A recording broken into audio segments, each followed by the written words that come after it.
Morning, Bill.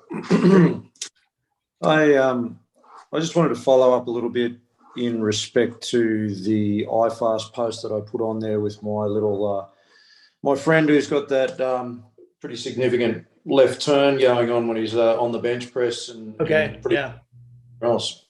Now, just to clarify, Am I free to share that, Matt? yeah, 100%. Yep. Okay. Go. Keep talking. I'm going to go find it.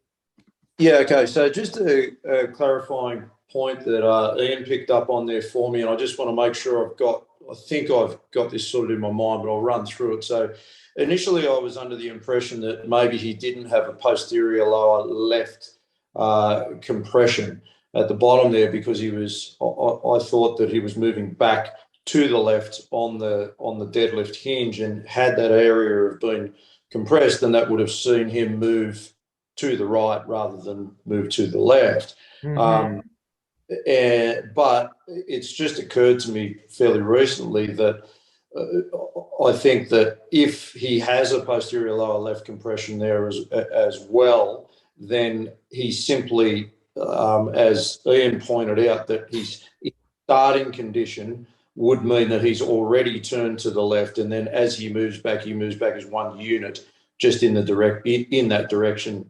So his hip just that's basically the difference. Whereas if he didn't have that compression, then we would see him present relatively square at the hip, and then when he moved back, he would move into that position as opposed to just moving back as one full piece. Is that the defining point between those two? I don't think I'm clear on when you're saying moving back into that position. Okay, so when the video that I was referencing initially was your left and right squat video where I gotcha. Yep. Yes. Yep. Okay. Now I understand. Yeah. So if you look at this picture here. Yep. Let me see if I can blow this up. Yeah, there we go. All right. Can you see, just look at the lower extremities? Yeah. So he's ERing the hell out of that left leg. Yeah. You could say that. Yeah. Okay. So think about it. So his late representation is on the left side, he's already there. And so even though his Manuel, is this a positive or a negative hat sign? Positive.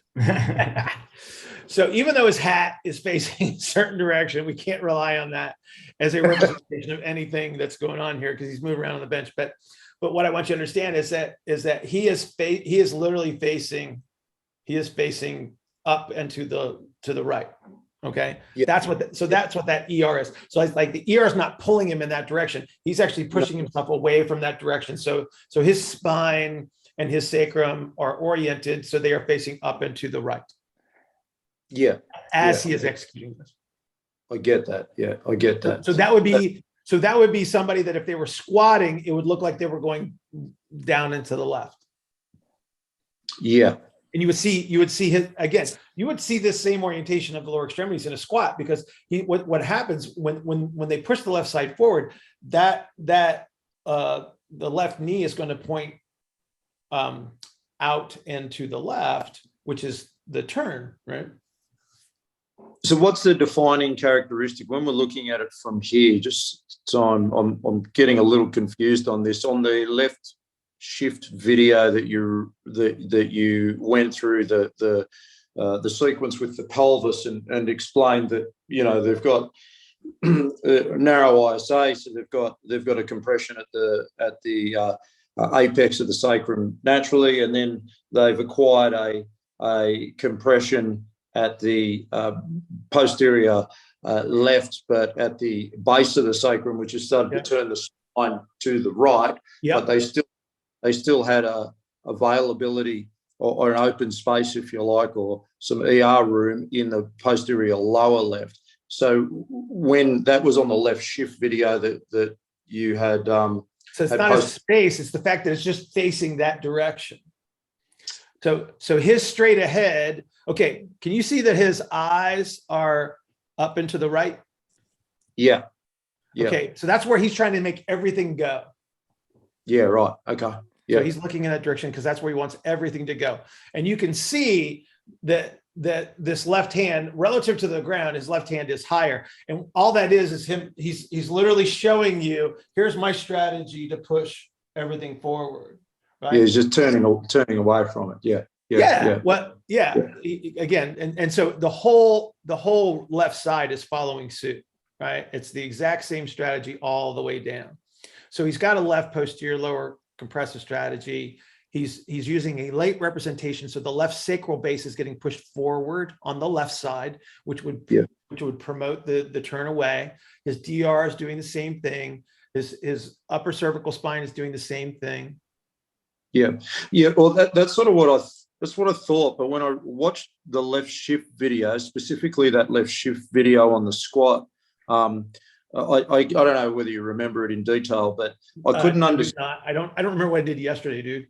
Okay, all right. I might have to try and dig that up so I can get a direct point of reference. But what I was getting confused with was that I think you referenced it in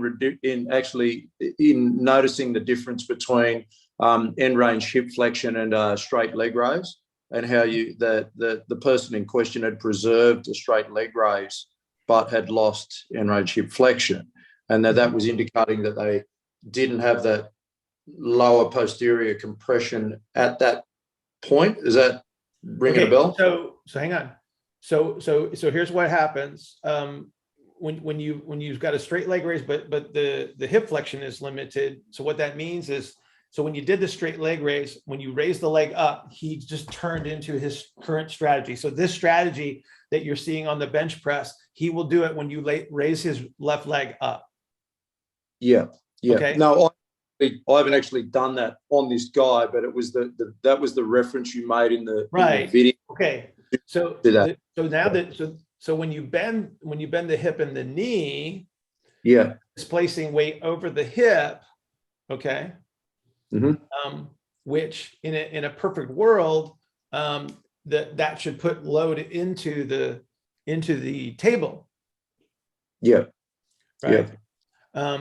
But he's not turning back to the table, and then so that would limit the hip flexion. Okay. Yeah. All right. Yeah. When I looked at the video and it talked about having room back there, and it sounded like the rest of the description about shifting left in the squat and all the rest of it sounded bang on to what I had here, and that's where I sort of came up with the idea that perhaps he doesn't have it at that lower point, and he only had it. I don't think he has much space. Based on this representation.